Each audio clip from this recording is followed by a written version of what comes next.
तुम्हारी ही वजह से हमारे लोग ओलेक्स बाज बने, तुम्हारी ही वजह से हमारे लोग ब्लैक मेलर बने, तुम्हारी ही वजह से हमारे लोग टटलूबाज बने, तुम्हारी ही वजह से हमारे लोग गोतस्कर बने, तुम्हारी ही वजह से हमारे लोग सारे के सारे चोर बने, डकैत बने।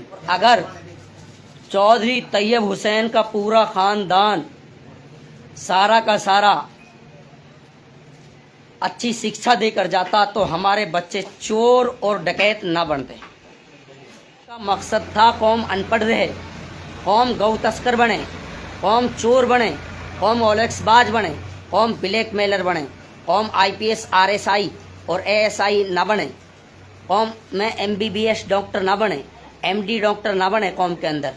इनकी सोच ये थी। अब उसकी अल्लाह रब्बुल इज़्ज़त ने धीरे धीरे पकड़ करी, हमारे ज़रिए से या किसी और के ज़रिए से पकड़ करी। तो अब क्या हो रहा है, अब माजरा ये है कि इनका जैसे बुसो बैंगन लटको रहे हैं ना बाड़ी में, सू को बैंगन लटको रहे पेड़ में, जाए पीड़ मार जावे। अब इनकी हालत ऐसी हुई पड़ी है। अब ये दोबारा ख्वाब देख रहे हैं सत्ता का।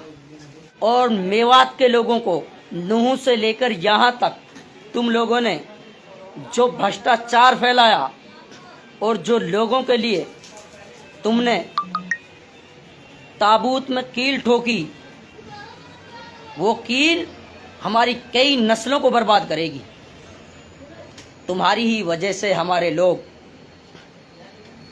ओलेक्स बाज बने, तुम्हारी ही वजह से हमारे लोग ब्लैक मेलर बने, तुम्हारी ही वजह से हमारे लोग टटलूबाज बने, तुम्हारी ही वजह से हमारे लोग गोतस्कर बने,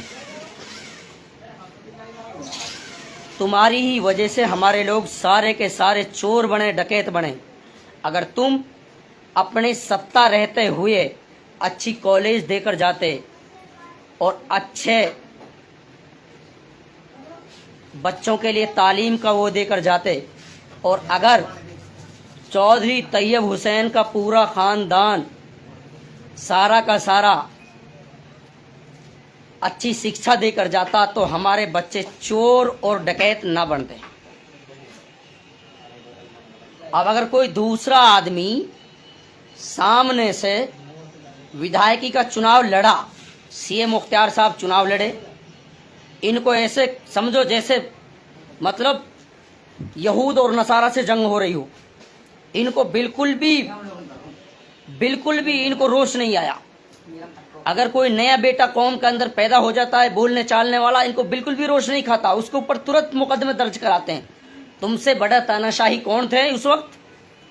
तुमसे बड़े सत्ताधारी कौन थे? तुमने हर मेव को कुचला। जो मेव अपने आप में आगे बढ़ना चाहता था, जो पुलिस में नौकरी करने के लिए अच्छा काम करना चाहता था या मास्टरी की डिग्री के लिए अच्छा काम करना चाहता था, उस मेव को तुमने दबाया, उसका हनन किया सत्ता के बल पर।